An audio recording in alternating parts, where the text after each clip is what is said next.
We want to start this hour with NBC News senior White House correspondent, my colleague Kelly O'Donnell, and former U.S. ambassador to Russia, Michael McFaul, is with us, as well as Alexander Vindman, former NSC director for European Affairs. He, of course, was also a key witness in the former president's first impeachment trial. Kelly, let me get to you out of the gates here. We just heard from the president these sanctions, as he shared with us, their time to hit as the war in Ukraine is beginning its third year tomorrow. They were rejiggered to address Alexei Navalny's death as well. Who, or perhaps what specifically, is President Biden targeting here?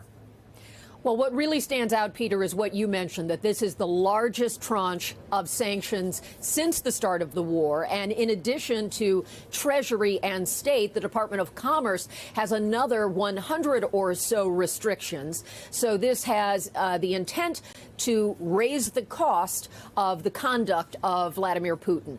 Raising the cost may not be enough to deter, as we have looked back on these last 2 years. But the president very much wants it to be known that Navalny's death is something for which the Putin regime must be held accountable. And this is one way to do that, by targeting some of the people related to his imprisonment and some of the business entities that are tied to Putin, and to use those sorts of levers to try to draw attention to this and to inflict some economic harm. The president also a short time ago urged the governors who are here for the National Governors Association to talk to their members of Congress, to urge them to get a spine, as he said it, about the National Security Supplemental to provide aid to Ukraine in the package that also includes border and so forth.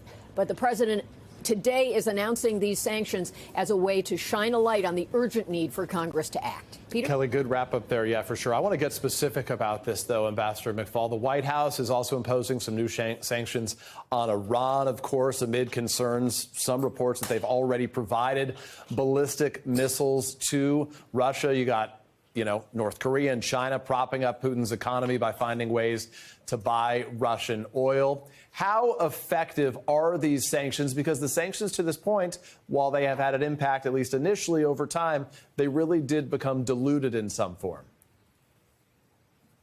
Well, I'd say a couple of things. First of all, I applaud that they've done these sanctions today. This is serious stuff.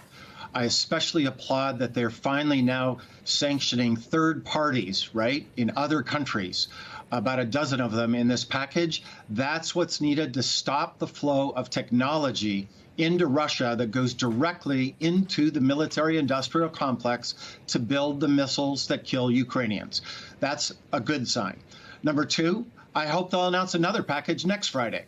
Why does it take an event like the assassination of Mr. Navalny to do these sanctions? These could have been done 2 years ago. And I think we need to change our mentality about sanctions. Every day that Putin's army is parked illegally in Ukraine, there should be no new sanctions. It's kind of like parking tickets here at Stanford. You get your first ticket the day you're parked illegally, but you get another ticket the next day. And I think that needs to be the thinking moving forward. And then third, the most important sanctions against Russia are military assistance to Ukraine. Just like the president said, if you want to respond to Putin when they get off of their vacation, members of Congress, Speaker Johnson just needs to bring this bill to the floor, because every day he delays, and we're now talking about months that he's delayed, that is a gift to Putin. And if you're going to give a gift to Putin, you need to explain that to the American people, why you're doing that. And Ambassador McFaul, to your metaphor there about the parking tickets at Stanford, right after a while you get enough tickets and then you get the boot. In this case, the boot would be trying to kick Russia out of Ukraine. But there really is no replacement for that $60 billion in aid that the president has been demanding that remain held up right now by House Republicans, in many cases supporting the will of the former President Donald Trump here. Alexander, I want to ask you about this. Navalny's mother says she's being blackmailed by Russia. She says that they won't release the body of her son for burial until she agrees to what would have to be a secret burial. Some people may remember there was a massive funeral march. This was 1989. This is almost 4 decades ago, for a separate Soviet dissident. His name was Andrei Sakharov. Is the Kremlin basically trying to avoid a similar scene for Alexei Navalny, where Vladimir Putin's opposition shows up in force?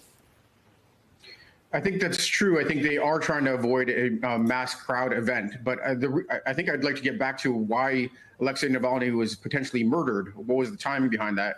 And I think in a lot of ways, it's because we have not learned enough.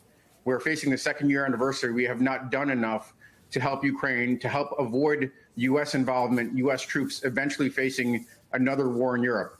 The reason is that we are, in a lot of ways, seeing the same conditions we saw right before Russia launched the invasion in 2022.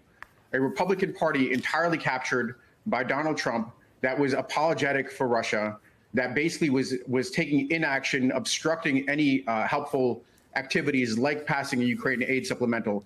And we see that kind of playing out in real time. I think Navalny might be an instance of this.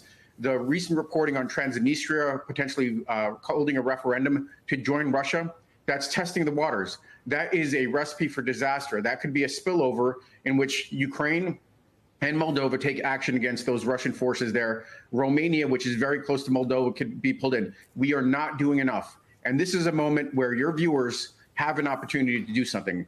They need to pick up the phone and they need to call their congressman. This window, this next week, this next 2 weeks, we could actually influence some changes. There are fence sitters that will get off the fence if there are enough people call. If every single person called and made their voice heard, said that this was important, they don't want U.S. troops involved in a war in Europe, we could actually move this issue and pass a Ukraine supplemental to help keep our troops out. And to your point, as our colleague Kelly just told us a second ago, this is the message that the president was delivering to those governors to communicate to their lawmakers as well. Alexander, you obviously were instrumental in former President Trump's first impeachment. The former president, as many people are aware of, has promised retribution against those he and his supporters deem as disloyal.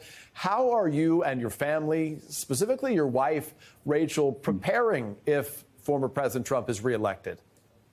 Yeah, I apologize. I'm smiling because my wife and I are of different minds here. She's deeply concerned. There was a story that NBC put out about her worried about, whether we should do a 50th birthday bash. She wanted to save money for your family in case you needed it for legal bills or even if you needed to leave the country, she told us.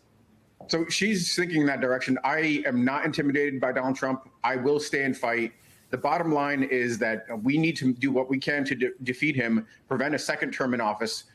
That's a long ways off. That's 10 months away. What I would like your viewers to do is not just watch, engage, pick up the phone, enter it and save it into your contacts. Keep calling your congresspeople. Tell them that this issue is critical, important. You don't want U.S. Troops on the ground. You don't want blood spilled. We don't want our sons and daughters fighting there.